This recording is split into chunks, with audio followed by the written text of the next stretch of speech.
Hi, my name is Amish Agarwal. I'm an advocate. I practice law in Delhi, and today I will be talking about admissions. Now, the English definition most of us will know. Admission means admitting to anything, मान लेना, जो भी कोई दूसरी कोई बात कोई कह रहा है उसको मान लेना. That is called admissions. In law, जो हमारा कानून है, admissions play a very very significant role. If you file a case against me and say that Amish Agarwal took 10,000 rupees from me, and I come to court and I say, yes, I did take 10,000 rupees from you, the viewer, I am admitting, I am making an admission, and on the basis of that admission, the court can direct me to pay you, the viewer, the 10,000 rupees.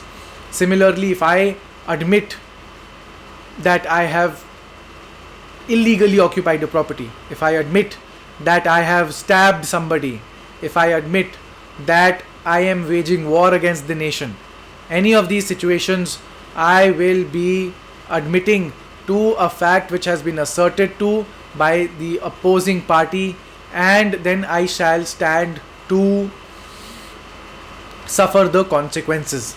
Sometimes, yes, it makes sense to make an admission in negotiations. Sometimes it makes sense to make admissions during cases, during hearings, when making an admission benefits you in certain other ways.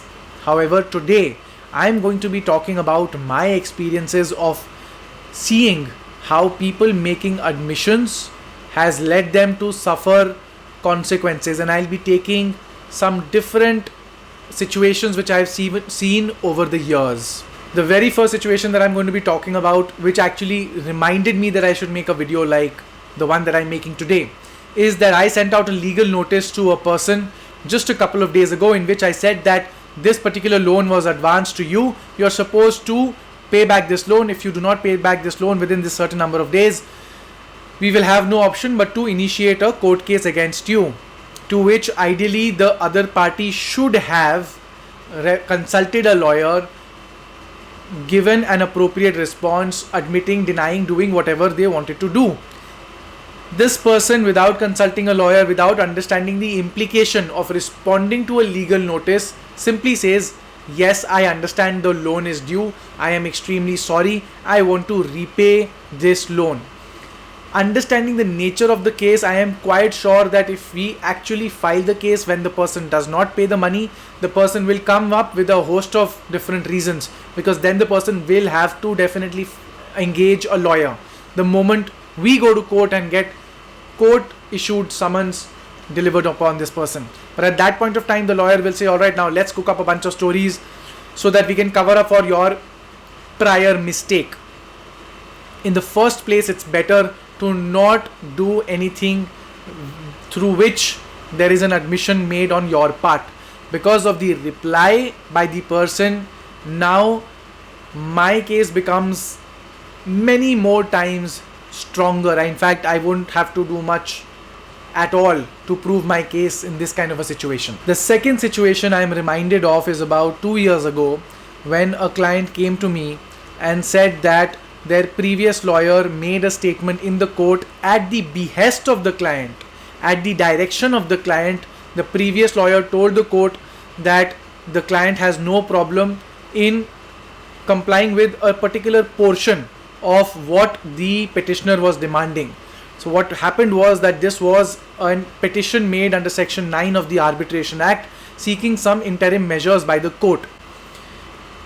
Section 9, the jurisprudence around it says that if the petitioner could be adequately compensated in terms of money at the final adjudication stage, no interim measure should be passed in favor of the petitioner. The law says this. The law was on the side of our client, the respondent. However, because the client wanted to be very very fair and generous to the petitioner, not understanding how litigation in India works, the client, the respondent, directed their lawyer to go to the court and say that yes, we agree to this particular portion, and that particular portion, that admission which was made by the lawyer at the time of the first hearing, in which there was no need to have made that admission, benefit accrued to the respondent, my client, by agreeing to this particular term.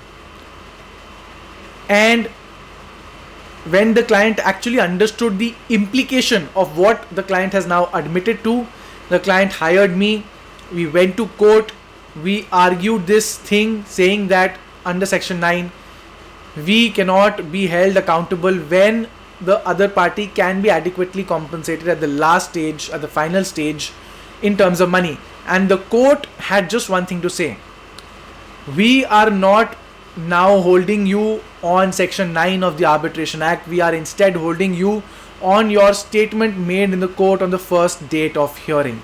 And that is where we suffered the consequences of having a client who did not know much about the law and a lawyer who agreed to follow the instructions of the client blindly.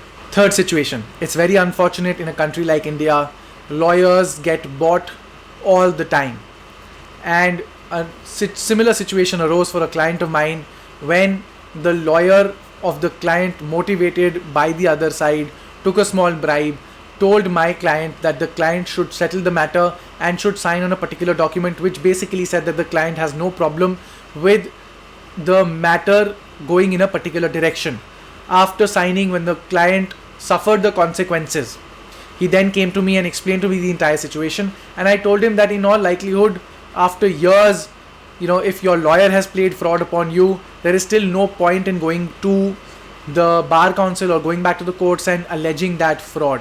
Instead, it's better you still fight out your case on the merits. He still had a little bit of a shot and we focused on that, but it reminded me of this important lesson that everyone should remember: just do not blindly follow your lawyer's advice. There are a lot of times where your lawyer can even make a mistake or can be bought off by the other side, and you have to apply your mind to see whether whatever is happening, whatever your lawyer is saying, rationally does it make sense or not. Another situation and another great lesson: if in civil matters you do not specifically deny, and apart from denying, give reasoning as to why you are denying a particular fact which is being asserted by the other side, the court will presume your lack of denial to be an admission. This is what a client of mine faced several years ago, when because of bad drafting for the client in the written statement, there was the one statement which was supposed to be there: we deny this particular claim on account of ABC. Reason was not given. The plaintiff, the other side, filed an application for judgment on admission, and despite best efforts from our side, and because of this lapse that was seen, the client suffered the consequences of a lawyer's bad drafting.